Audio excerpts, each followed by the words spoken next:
Good morning, everyone. I'm Jackson Kyle. If you guys don't remember me from the previous lessons I taught a couple weeks ago, I'm a freshman accounting major, and I just finished my first year at Campbell University. So that was quite a different experience than I thought I was going to have, but it all worked out, and I hopefully think I finished with all A's, which is sometimes very important to me.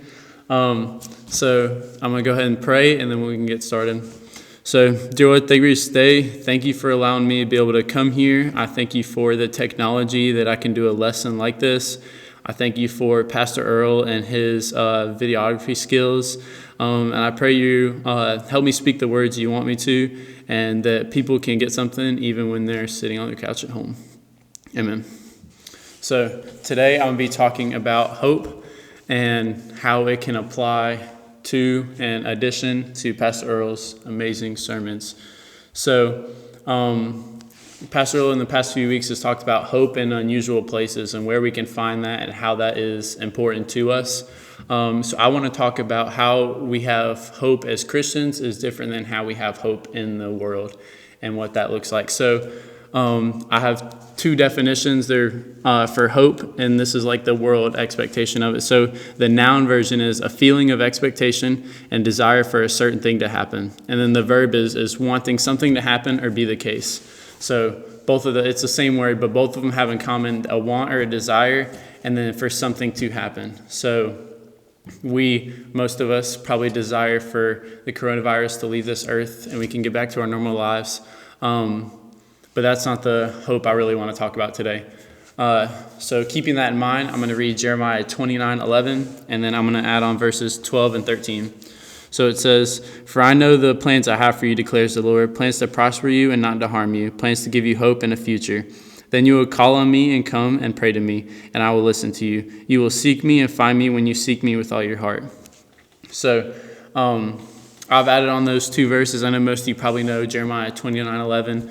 A lot of you probably have it memorized, but I want to add some context to it and what our job is to it, because it's talking about what God's going to do. So we want to be able to apply it to our lives. I know me personally, I always focus on what we can get and what we want, but we have to know what we can do to get that. So we want that, obviously, that hope in the future that God is willing to give us, but it takes, like it says in verse 12, you will call on me and come to me and pray to me. And then in 13, it says, you will seek me and find me when you seek me with all your heart. So we have to do that, and that takes work a lot of times. So that's a sacrifice, but we have to be willing to make that sacrifice to earn that priceless thing. If it wasn't worth anything, then it wouldn't be worth a whole lot. I know for me, when I'm a broke college student, so I follow the thing that if it's free, it's for me, and I try and keep that, but a lot of times that's not the best quality stuff. This is an extremely high quality. It's the best thing you can have, so it's going to take a sacrifice. But in proportion to the sacrifice to what you're earning is unbelievable, and you're definitely gaining from that side, and God is willing to give you a lot. So next I want to talk about what we wish for and how that's different. So we as Christians wish for all sorts of things, but that's not what the hope that we should have. It should be that God is trusting God, promised us a future when we seek him instead of the world. So the hope is trusting in a promise. It's not wishing and maybe it will happen. If you do the work and you're willing to take that sacrifice, it's going to come to you and God is going to give you that. But you obviously have to be willing to make that sacrifice. So we must seek this instead of the world and not follow what the world wants. And so that is, like I said in the last lesson I did a couple weeks ago, if you guys remember that one, I talked about worrying and how one of the things we can do is seek God instead of worrying about the future. I know currently a lot of states are starting to open up and stuff like that, and that can lead to more worry, or it can still be happier time, but we still have to trust in God and follow him and seek him out, call to him, pray to him, and trust that time instead of worrying about what everyone else is saying in the world when things are going to open back up and stuff like that. We can't worry about that because that's not our job. Our job is to follow God.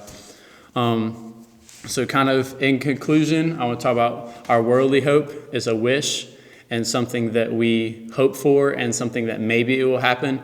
But our Christian hope is trusting in God's promises that he's given to us and be willing to make that sacrifice to receive those promises, because we have to trust in the one who created us. And if we do, then we will receive the reward eventually. So I want to thank you guys for listening, and then I will go ahead and pray us out. So, dear Lord, thank you for this lesson you were able to give me, and I hope that it reached some hearts. I pray that people do not worry about what is going to happen and what's coming in the future, how our summer will be, stuff like that. I pray that we will focus on you and trust in the promises that you have. We have that Christian hope and know that you are in control and that you have those promises, and we were willing to do the work to receive those promises. And we don't just trust in the worldly hope. We trust in your hope and your promises. Amen.